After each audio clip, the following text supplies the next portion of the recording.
Hi bro, hi sister, price lot. Current cut ஆயிடுச்சு, கரெக்டாக cut ஆயிடுச்சு. இந்த வார்த்தையை வந்து நான் இந்த நைட்டே எடுத்து வச்சுட்டேன். ஆனாலும் இன்னைக்கு காலையில் இந்த வார்த்தையை பேசும் முன்னாடி கரண்ட் கட் ஆயிடுச்சு. ரீசனபுளாக தெளிவாக கட் ஆயிடுச்சு. ஆக்சுவலாக நான் கான்டென்ட் கிரியேட்டர்லாம் கிடையாது. ஆனால் நம்ம ஆண்டவர் நம்மளை குறித்து வச்சிருக்க கண்டென்ட் பக்காவான கண்டென்ட். அதுக்கு தான் இந்த வார்த்தையை தெளிவாக பேசும்பொழுது கரெக்டாக கட் ஆயிடுச்சு.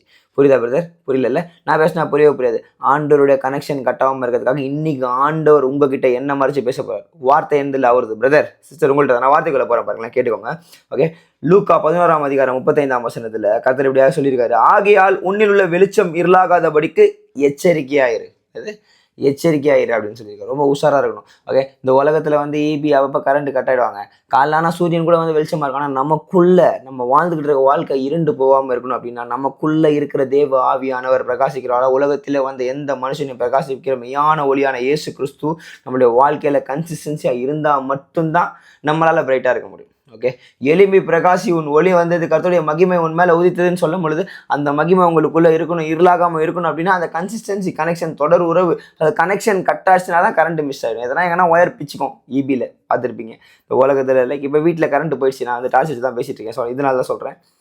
எங்கன்னா ஒயர் பிச்சிருக்கும், இல்லை எதனா ஒரு இன்சிடென்ட். ஆனால் ஆண்டவருக்கு நமக்கும் இருக்கிற தொடர்பு மூச்சு எழுத்துற விட்டுட்டே இருக்கும் தெரியுமா. நம்ம உயிர் இருக்கிற வரைக்கும் அவர்கிட்ட நம்ம கனெக்ஷன் இருக்கு. நம்ம எரிஞ்சிக்கிட்டே தான் இருப்போம். அவர் நமக்குள்ளே எரிஞ்சிட்டு தான் இருக்கார். நம்ம தான் அவர் அப்பப்போ கொஞ்ச நேரம் இருங்கன்னு சொல்லி சார்ஜ் அப்படியே டம்மி ஆயிரும். ஓகே, அப்பப்போ சார்ஜ் போயிடுது, ஃபியூஸ் போயிடுது. ஓகே, ஆனால் ஃபியூஸ் போயிடுச்சுன்னா எப்படா அமுக்கலாம்னு சொல்லி பிசாஸ் வந்து அப்படியே அமைக்கிறோம். மோசமானவங்க அவன். ஸோ அதனால் ப்ளீஸ் அந்த தொடர் உறவு, தொடர் கனெக்ஷன் அவருக்குள்ளே வச்சுக்கிட்டீங்கன்னு வச்சுக்கோங்களேன். உங்களை குறித்து ஆண்டவர் வச்சுருக்க எல்லா காரியங்களும் பிரகாசமாக என்னென்னைக்கும் எளிமை பிரகாசிக்கும் அநேகரை. ஸோ அப்படி தான் இருக்கணும். அதுக்காக தான் ஆண்டவர் அழைச்சிருக்காரு உங்களையும் என்னையுமே. புரியுதா பிரதர்? புரியுதா சிஸ்டர்? நான் பேசுறதுனா இப்போ உங்களுக்கு தெளிவாக புரியாமல் இருக்கலாம். திரும்பி நீங்கள் கேட்டீங்க ரொம்ப தெளிவாக புரியும். உங்களை குறித்து திட்டம் ரொம்ப பெருசு.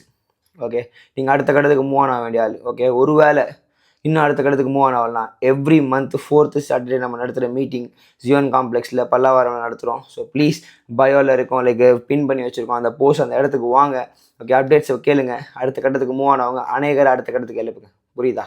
நான் திரும்பங்க தெளிவாக புரியும். ஒரு குட்டி ஜெபம் மட்டும் பண்ணிடுறேன். மகா இறக்கும் கிருபையும் தயவும் அதிகாண்டு நல்ல தகப்பனே, அப்பா இந்த நேரத்தில் இந்த வீடியோவை பார்க்குற பிரதருக்காக, சிஸ்டருக்காக நான் ஜெபிக்கிறேன். இவர்களுக்கு நீர் ஒரு ஒளியை கொடுத்துருக்கிறீர். அந்த ஒளியை மங்கி போகிற செய்கிற பிசாசின் கிரைகளை அழிக்கிறேன் இயேசுவின் நாமத்தில். சுட்டெரிக்கிறான் ஆண்டவரே. தேவன் நீர் இவர்களை எழும்பி பிரகாசிக்க கிருபை செய்யுங்க. மீண்டுமா இவர்களுக்குள்ள ஒரு பிரகாசத்தை இந்த நேரத்தில் கொடுங்க ஆண்டவரே.